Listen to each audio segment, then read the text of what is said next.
Top of the morning, Dan and Amy. It is the office's assessment that the FBI discounted or willfully ignored material information that did not support the narrative of a collusive relationship between Trump and Russia. Those are the words of John Durham in his final report yesterday, a report that was called devastating to the FBI by no less than Jake Tapper over at CNN.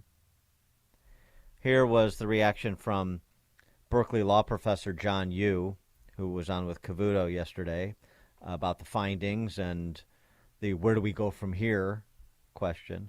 It's really interesting, and you have to have a lot of sympathy for Durham because there's a lot of things you could do here.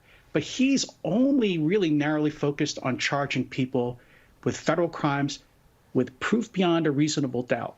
That's a tiny amount of the whole universe of things that could happen to reform this situation. The other thing I think he brings to light, which really is also outside his purview, is how intertwined the Hillary Clinton campaign was with the Obama administration and the intelligence and law enforcement agencies.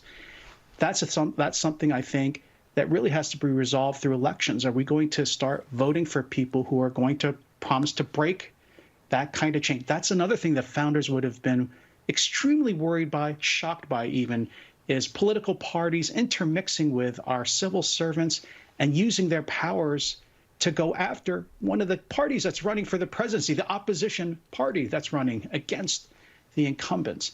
I hope that voters take this into account. That's how I think the founders really wanted things to be reformed, is now we as voters know, because of the Durham report, all the mistakes, all the biases, all the dirty politics that went into the 2016 election. I hate to say it, I was a doubter at first, but Donald Trump was right that this all was a hoax. Maybe it will cause voters to think differently about their choices in the next election. Maybe. The summary here of Durham's report found investigators ignored exculpatory evidence, put too much stock in information provided by Trump's political opponents, carried out surveillance without genuinely believing there was probable cause to do so. Those aren't mistakes. No. That's collusive behavior. Again, the FBI doing exactly what they were investigating Trump for having allegedly done. You know, a phony investigation. Also, too, the should details never have been launched. The details here in the report about the non-investigation of claims that Clinton had conjured up the scandal stands in sharp contrast to the FBI's substantial reliance on the uncorroborated Steele reports, which at least some FBI personnel appear to know was likely being funded or promoted by the Clinton campaign. The report notes that neither Trump nor anyone in his campaign received a defensive briefing about the possibility that his campaign was being infiltrated by Russians. By contrast, Clinton got a defensive briefing through attorneys in late 2015 when the FBI got intel another foreign government was planning to send an agent to contribute to her campaign and gain influence with her. And we know the posturing and the moralizing and the self-righteous demonizing that occurred by Hillary Clinton, by your current national security advisor, Jake Sullivan. All these people are still in play. Biden was briefed on this, along with Obama. They knew of the allegation this was a Clinton, that's something that Clinton cooked up. Not interested in investigating that. We're too busy executing our plan. And will this inform voters' choices come November 2024? I don't know. Does the FBI owe President Trump an apology? At minimum. How much attention is going to be paid to this? The Pulitzer Prize winning New York Times, they're going to write retractions, offer a mea culpa? I'll wait for that. This morning on MSNBC, Joe Scarborough is calling it a dud Durham report. That's exactly the there. Exactly. Nothing this is to the see same here. thing This they is did nothing. with the report from House Oversight Committee that Jim Comer released last week detailing $10 million of foreign cash being funneled to the Bidens. Jonathan Turley, was on to discuss that, because I mean they're part and parcel of the same thing. That the justice system is different based on your differing political beliefs, your different party affiliation. There's one set of standards for Trump. There's another set of standards for Clinton or Biden. But I've never seen anything like what we're witnessing. No matter how you feel about the Bidens, and no matter how you feel about our political divisions, what the Republicans released last week was breathtaking. They released a labyrinth of LLCs and accounts that seem to have been used to hide a money trail. And at least $10 million is being tracked on that trail. And the suggestion is that they went to a variety of Bidens, including grandchildren. Now, that alone should be enough to trigger considerable media interest, anyone who has any remaining interest in corruption. But the result was really astonishing. There were networks that didn't cover it at all. It was not covered live on MSNBC or CNN. And then you had all these articles that came out with these absurd titles. Things like, Republicans admit they don't have direct evidence against President Biden. Yeah. Really? I mean, they just implicated all the family members around the president. The idea of influence peddling is that it goes to family members. Otherwise, if it goes directly, it's a bribe. Yeah. And if you've been in this town long enough, influence peddling is the favorite form of corruption. And the question is, at what point do we have a de facto state media? It has all of the elements, all the practices that you see with the state media. The only difference is that this is by consent rather than coercion. And in some ways, it's sort of a blind spot in the Constitution. The framers really tried to avoid what was the threat then, which is direct government control of the media. Yeah. But recently we found out you don't need that direct control if all the media does it by consent. Yeah. If everybody's reading from the same Clinton plan, and that includes our law enforcement agencies, too. For more on this, pleased to be joined by Kevin Brock, former Assistant Director of Intel for the FBI, former Principal Deputy Director of the National Counterterrorism Center as well. Kevin, thanks for joining us. Appreciate it. Good morning, Dan, Amy. Thanks for having me. Another banner day for the FBI, as you knew would come someday, and it's come. Yep. So, I mean, for people to say we need to not reform the FBI, we need to reconstitute it, we need to start over. It's a culture problem. In point of fact, there was an interesting comment made by Durham in his report where to the notion of what reforms would he recommend. He wrote, the answer is not the creation of new rules, but a renewed fidelity to the old. Yeah. So it's a culture problem. Yeah, I actually agree with him on that statement. There's other things I wish I would have seen in that report. This report was not a dud. This report was a 2x4.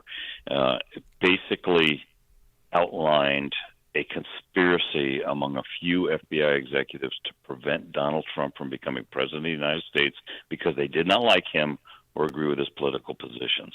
And they created an unjustified investigation in order to use the authorities of the FBI to advance that goal. That right there, where you're using the color of law, is the term used in the federal statute, the civil rights statutes, Title 18, 242.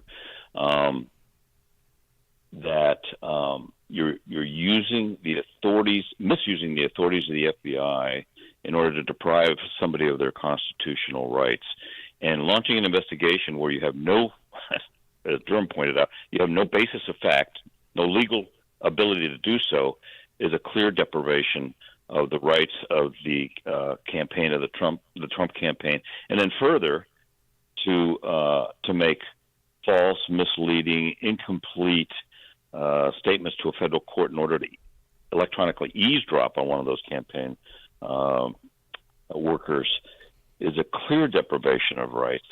I think that there is room here, and I wish I would like to have seen John Durham at least start down this path towards a conversation of, do we have chargeable offenses here under the federal civil rights statutes among these high-level FBI executives at the time, James Comey, Andrew McCabe, and Peter Strzok. who clearly indicated animus towards Donald Trump, and misused the FBI to go after him.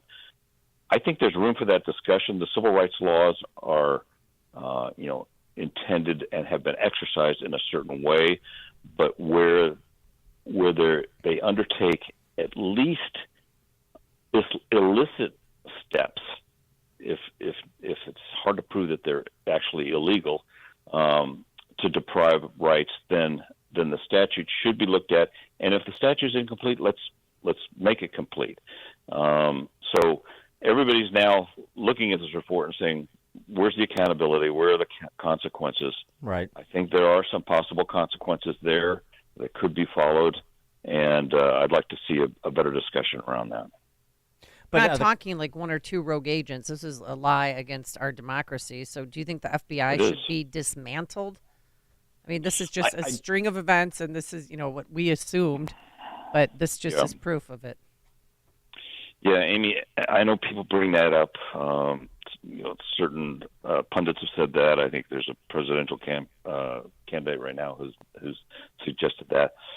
From a purely practical standpoint, it would be extremely difficult to do, and we would be giving up a lot of advantages that the FBI has that we may not want to give up, because 99% of the investigations that the FBI does on a daily basis, we all want them to do, and we'd sit on the sidelines and yes, do that. We want you to do that. And the FBI has a cachet and political capital among the American people to where they get cooperation when an FBI agent knocks on the door and asks for that cooperation. It's eroding because of what's happened over the last few years, but there still is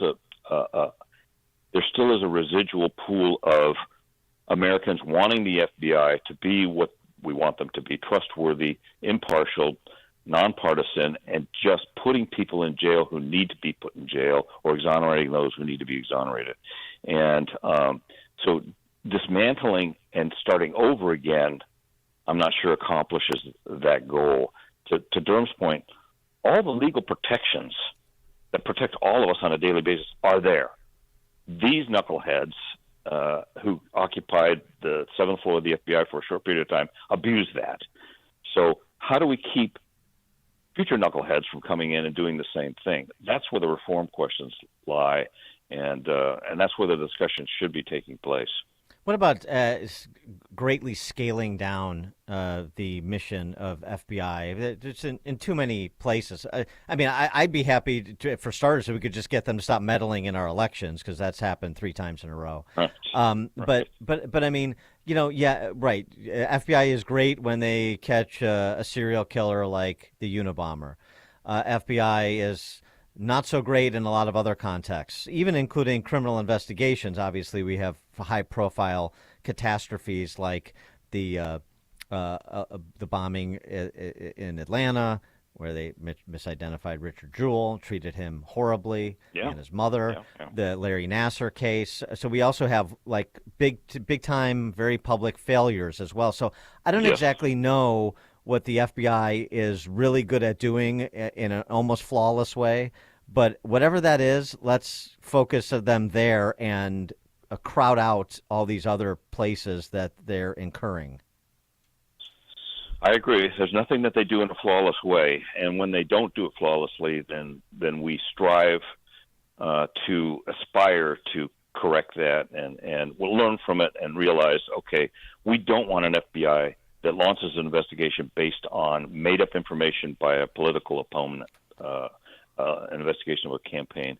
So we don't want an FBI that shows up for an early morning raid on a pro-life protester who had already volunteered to turn himself in. We don't want those things.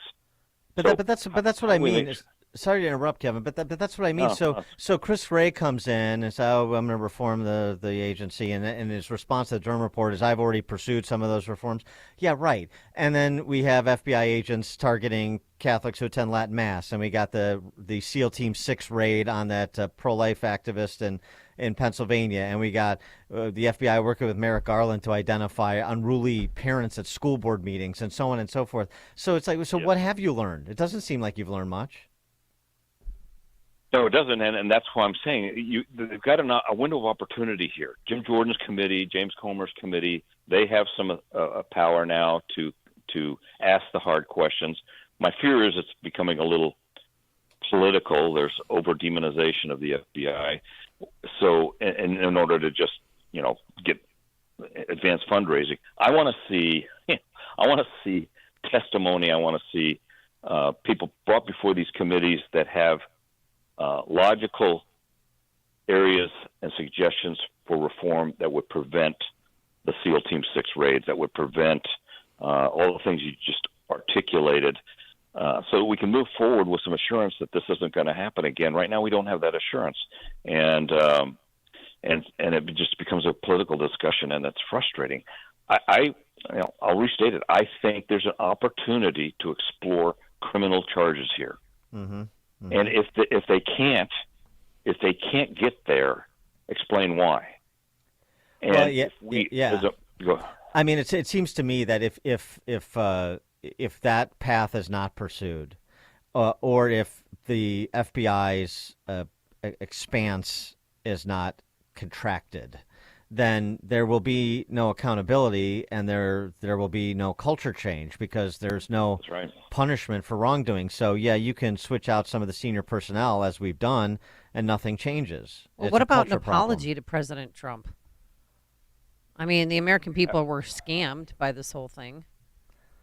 He's owed an apology. I don't expect he's going to get one from James Comey or Andrew McCabe or Peter Strzok.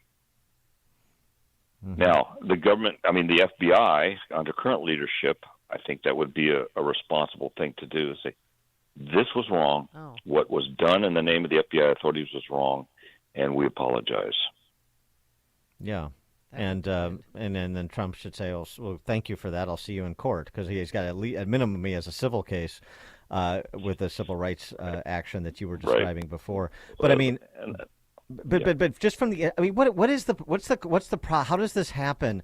Are they beholden to the DC press corps, to the combination, the sort of the ruling class establishment, the permanent people in DC and in elective office, as well as the press? Well, how does this seep in, and all the good agents and managers not push back and say that this is not happening here? Power and authority currently is derived from a very bitterly partisan, divided political environment in this country. I've lived over 60 years. I've never seen anything quite like this, and so there is rapid alignment of interests behind these bitter partisan positions, and government officials are not immune to that, and they fall in. They fall in with whatever camp they think is going to give them the most influence and power.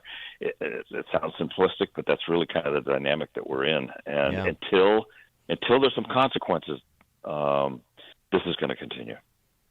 He is Kevin Brock, former Assistant Director of Intel for the FBI, former Principal Deputy Director for the National Counterterrorism Center as well. Kevin, thanks as always. Appreciate your insights. My pleasure. Good morning. Yeah, thank you so much. And he joined us on our turnkey.pro answer line. Hear about the big stories of the day, then talk about them right here on Chicago's Morning Answer on AM 560. The